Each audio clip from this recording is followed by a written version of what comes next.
watching it. It was just always on because my mom and her dad loved it.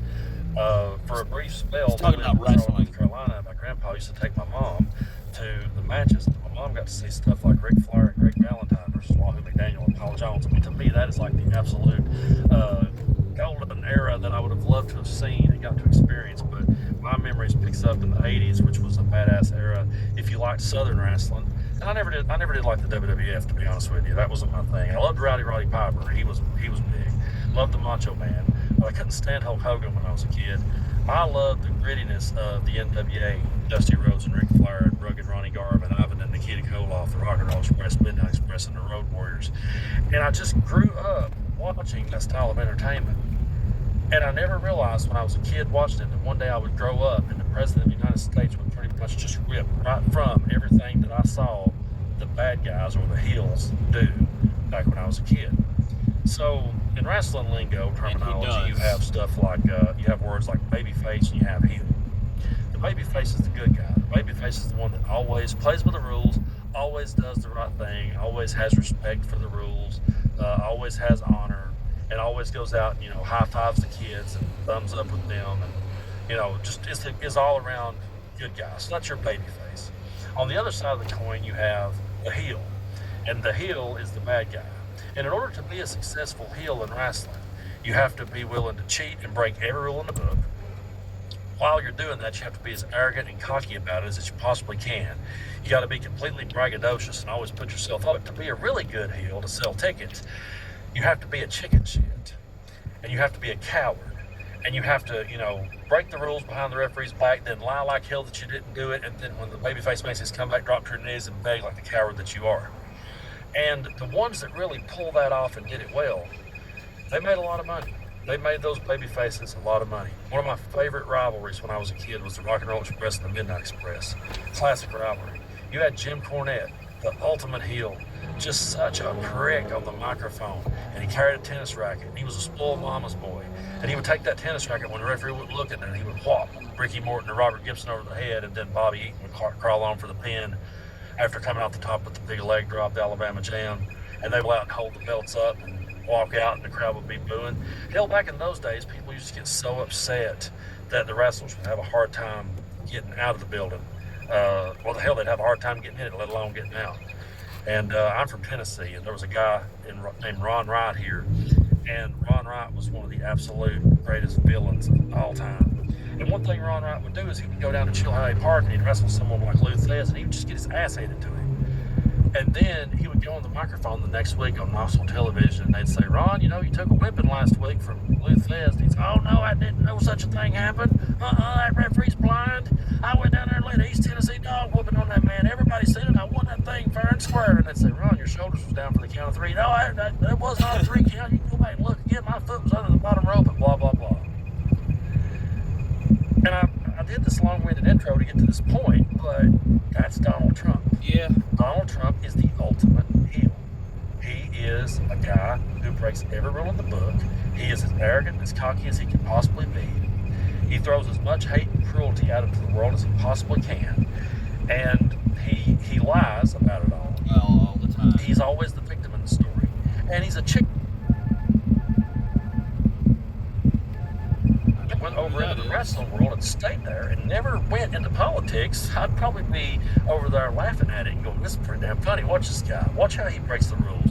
Watch all these things he does to get under people's skin. Because one of my favorite moments ever was when Rick Rude spray painted Jake Roberts, or airbrushed Jake Roberts' wife on his crotch and wiggled his hips. Like, man, that was an asshole thing to do. I would probably be laughing it up. But I can't laugh it up because it's real life. I used to cheer for the heels when I was a kid. I was cheering for the Midnight Express. I was hoping Cornette would whack Ricky Morton with the tennis racket. But I don't want a president who is that wrestling heel in real life. Because in the real world, that puts people's lives in danger, and it ruins people's lives. I look at the lives that Donald Trump's administration has ruined. I look at all the death and destruction that's happening around this world because of people like Donald Trump. And so I can't see him do these WWE heel style moves. And even though when he does it, I recognize that was a heel move, I can't laugh it off. because it's not a show. I can't find it entertaining. Real. There's nothing entertaining about it. And when he goes out there at the World Cup and he tries to get in the camera shot and they're telling him to get off the stage and he won't get off the stage and he's getting booed and he's getting thumbs down and he's getting middle fingers, the people are crying about it. Well, what the hell did you expect? He's playing the fucking heel. That's what he's doing. Why would he expect to be cheered? Oh, Roddy Piper one time said, did people really come to the first WrestleMania to see Hulk Hogan? Or did they come to see Hulk Hogan beat up Roddy Piper? People will pay to see the heel get his ass kicked. So when Donald Trump shows up, they're not going to show up to cheer for him. But he's so delusional, he thinks he can play the heel. He thinks he can put out as much cruelty, as much bigotry, as much racism as he can. He thinks that he can throw out tariffs on these countries. Our allies, who when they're in need, he decides to tariff them. And he thinks that will just get him over. And then he thinks he can go out there and the people are going to cheer for that. No, dude, you're the heel. You're not going to get the Road Warrior pop, okay? It's not going to happen. The Road Warrior pop, for those of you that don't know, the team, the Road Warriors, were so popular and were so over with the crowd. I loved them when I was a kid. They were one babyface team I did love. And man, when they come through that curtain, bam, the crowd would just go through the roof. And to this day, if someone gets a really good response, they'll say, that was a Road Warrior pop. Well, Donald Trump is never going to get the Road Warrior pop, okay? It's not going to happen. He's going to be booed because of the lives he's destroyed. And then when he finds out he's put it out of the footage, he'll cry and whine about it. But he'll go out there and he'll start wars, and then he wants a peace prize. He'll claim that he's the No More Wars president, then he'll start wars. He claims he's going to drain the deep state or drain the swamp and expose the deep state. He does the opposite. He protects it. He's the ultimate heel. But he's a heel in real life. And the heel in real life has real life consequences. And I can't laugh it off. Hell, I rooted for Skeletor when I did. He-Man. I can't root for a bad guy like this because of all the people that he truly is hurting. And I look around sometimes and I see the way that our country is going. And I think back to those wrestling matches as a kid. And I think back to when the Four Horsemen was jumping Dusty Rhodes and slamming his arm in the car door. And you're just waiting to see if someone's going to come save the day. You know, 9 times out of 10, someone like Magnum TA or someone like that, the Rock and Roll Express, would run and save the day for Dusty. But to tell you the truth, I feel like that we're being beat up by the guys, and there's no hero coming. The ones that are thinking about coming are trying to figure out how to go about it, and they're trying to play by a set of rules that Donald Trump put out the window. So it would be like we're all getting jumped by the Four Horsemen, and someone wants to come out and have an Olympic wrestling match with them at that particular moment. We got to usher in our attitude era of politics. They're slamming people's arm in car doors. I don't think they really want to have a catch-as-catch-can match with you right here. That's what I feel like when I see a lot of these people that appear to be coming to save the day. So, to tell you the truth, when I look at it, I don't think we can sit around waiting on a hero to save us or a baby face to get the Road Warrior pop, because I don't think it's coming. I think we have to save ourselves. Yep. Okay. And yeah, there'll be a front man somewhere that will be the president one day on our side, and hopefully it'll be somebody decent and worth it. But Donald Trump and American politics has caused me to really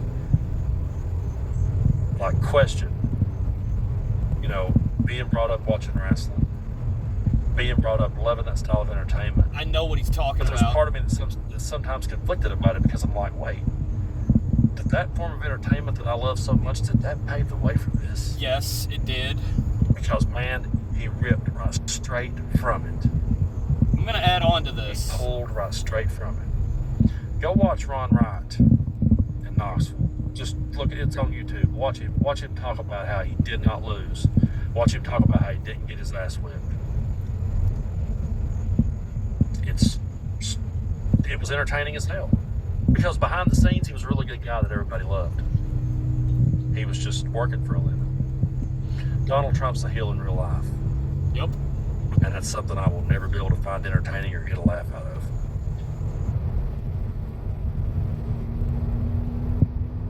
Okay, so that sounds like that was the end of Tennessee Brando's video. He has made this comparison before with regard to wrestling and politics. It's actually one that I agree with wholeheartedly. He's absolutely right. Now, I can add that, yes, I grew up watching wrestling too. I was a WWF, then it turned to the WWE fan. I grew up during the Attitude Era, so you've got Stone Cold and The Rock and Triple H. Now, eventually, I stopped watching for various different reasons. But what I want to point out about how he's right with regard to Donald Trump and stealing from that playbook, he learned that playbook directly from Vince McMahon, the owner, CEO of the company of the WWE. They've done events together. They've been doing events together for years. Vince McMahon taught Donald Trump the art of working a crowd. And Donald Trump took that and applied it to his politics. That's why when you watch things like the Republican National Convention, which, yeah, I did watch it. It was pitiful, but I watched it. Donald Trump, instead of being introduced in any form of classy manner, comes out to this gold, stupid-ass WWE-looking fucking introduction. It was so dumb. It's that grandeur and going over the top with regard to the presentation that Donald Trump stole. He also stole what Brando was just talking about with regard to heel characters. He lies and lies and lies his ass off. He does it all the time. But it also created the fan culture too. And again, to get back full circle on point about how he got all of this from the McMahons, take a look at who the head of our education system is right now. Linda fucking McMahon. Linda fucking McMahon is the head of our education system. So Vince McMahon's wife is running the department that is going to set up the rules and legislation for your kids to learn and educate. So they're literally going to, if you don't, I know everybody out there, there's plenty of people out there that have seen the movie Idiocracy. I've heard other people make the reference before, but that's how it begins. You start introducing piss poor fucking education, you end up with a really dumb population, which is the goal, which is why you put someone who is an entertainer in charge of the education system. Vince McMahon and Linda McMahon were in the entertainment business. It's a fucking show. And this is not a show. This is the real world. This is real life. Vince McMahon and Linda McMahon have Linda McMahon being the one who is actually a part of the administration has no fucking business being in the administration. Anyway, end rant. Till next time, thanks for watching if you guys got all the way. Again, consider subscribing to my channel. Like it if you enjoyed the video. Check out Tennessee Brando's channel. Again, he's part of the Meidas Touch Network. Check out the Meidas Touch Network, all of the above. Till next time, Cornercutter away!